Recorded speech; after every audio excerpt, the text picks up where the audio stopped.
kedua, daripada uang 35, 40. Bukan untung itu Bang. Untung kira-kira yang bakal dipilih ini orang kita apa bukan? Ya itu kan tergantung komunikasi politik Mas Om. Itu di luar itu sebenarnya, di luar itu kita bicara proporsional.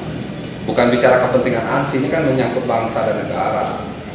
Di luar itu kita harus pisahkan dulu kepentingan kita secara pribadi dengan sistem. Kalau buat saya, sistem langsung dan tidak langsung itu hanya cara. Tetapi langsung dan tidak langsung konstitusional itu intinya. Iya, dua-duanya konstitusional. Loh iya, itu harus Tapi diakui. dari sudut peredaran nih Bang, ya, dari sudut peredaran devisa, pemilihan langsung itu ya itu lebih besar peredaran. Bang. Oh iya, kalau itu kan konsultan lembaga survei, percetakan. Jadi artinya apa? Kehidupan ekonomi masyarakat Ya, berjalan gitu. Tapi buat apa juga kalau calon kepala daerah itu utang sampai 20 miliar terus korupsi? Nah sekarang bayangkan dari 100% kepala daerah di Depok ini hampir 82% tersangka. Iya, kalau situnya mah. Lah ya nggak bisa dipungkiri dong, gimana sih kok kalau gitunya mah. Malah Gubernur Riau baru 7 bulan dilantik, ketangkap tangan lagi kan gitu. Jadi gimana berbicara istilah saya kepentingan ekonomi kerakyatan. Iya, tapi gini. Ketika ya karena Gini, dalam hidup bernegara ini tidak hanya ukurannya adalah ketika masyarakat, memang kedaulatan di tangan masyarakat, tidak lantas ketika kedaulatan diberikan kepada masyarakat, tapi kalau modorotnya didapat, itu juga harus kita pikirkan kepentingan bangsa. Bayangkan ketika itu langsung budaya transaksional terjadi, high cost pilkada tinggi, baik budget APBD penyelenggara, kan KPU penyelenggara pemilu pilkada langsung.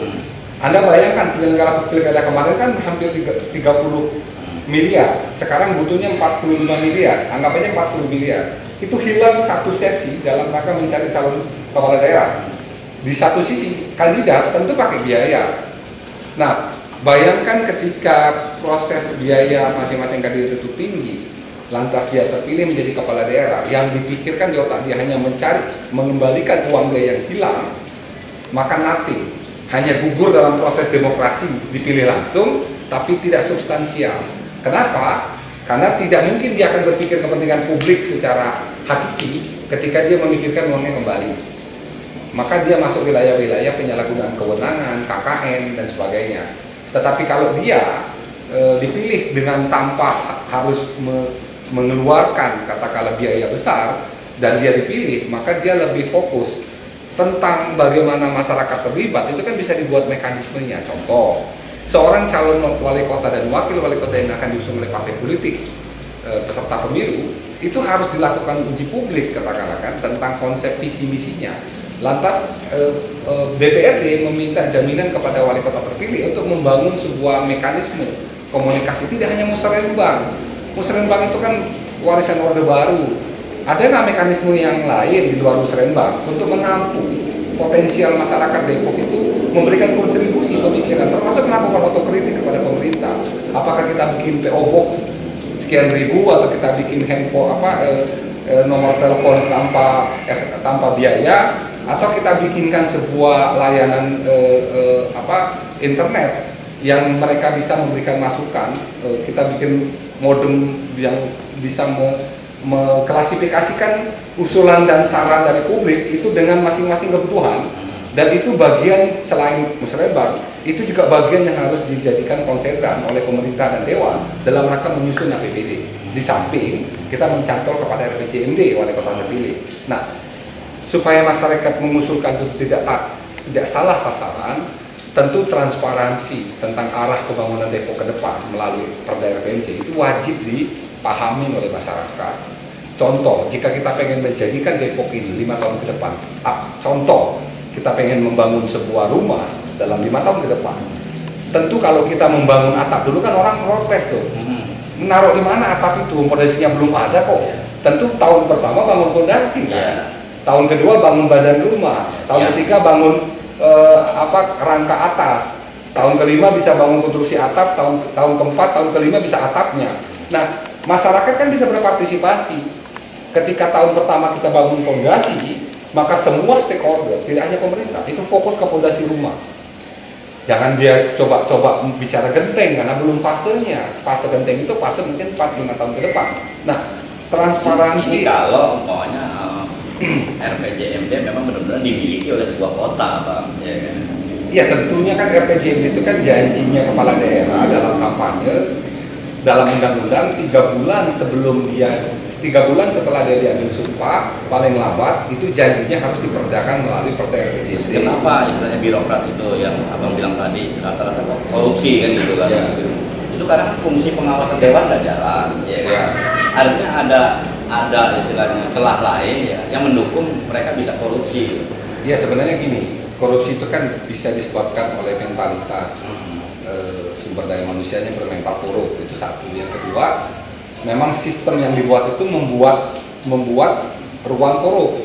Contoh, ketika kita mau melakukan proses perizinan, itu tentu harusnya, idealnya antara yang ngurus izin dengan yang memberikan izin itu tidak ada kontak personal, sehingga dia yang jalan itu berkas saja, tidak lagi bicara personal. Satu. Yang kedua, ketika orang mengurus sebuah perumahan itu terdiri dari izinnya IPR, kepala daerah, AMDAL, lingkungan hidup, LH, terus DLAJ, kaitan dengan infrastruktur jalan. Masyarakat sekitar HO. Iya, termasuk HO masyarakat sekitar, termasuk izin bangunan, BPPT. Dalam sebuah izin yang diberikan oleh pemerintah, pengusaha itu berhubungan minimal ke 5 institusi, dan itu bersinggungan semua satu sama lain. Terakhirnya di wali kota.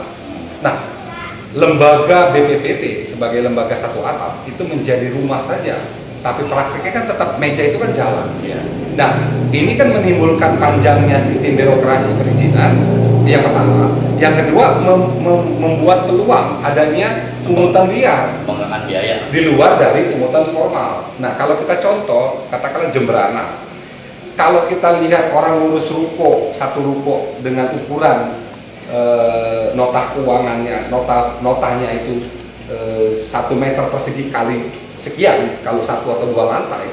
Lantas izin mulai dari izin lingkungan sampai IPR, sampai gambar, sampai setland, sampai nota, sampai IMB itu sekian hari dengan biaya perda sekian rupiah, itu telanjang online. Saya kira nggak ada ruang mereka untuk menyalahgunakan kewenangan. Karena di Depok telanjang nggak, Bang? Nggak telanjang, Hah? nggak telanjang. Makanya kan itu dia tadi, Bang. Artinya apa, fungsi pengawasan dewan kan penting seperti 5 tahun kemarin. Iya. Contohnya kita lihat nih, Bang, contoh seperti pembangunan apartemen hotel. Nggak usah yang teras sekarang ramai Iya, ya. iya. Masalah Margo City Iya. yang istilahnya jelas-jelas di depan mata. Iya.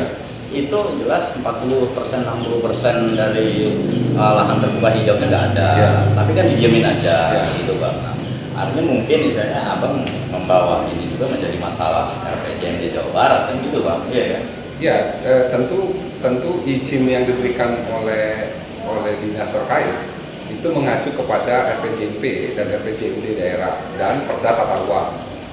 Nah, ketika konsideran mereka kepada Perda Tata Ruang, contoh 60-40, maka menjadi tidak boleh ditolerir ruang yang 40 terbuka, 60 terbangun contoh, itu harus betul-betul menjadi lampiran setplan dari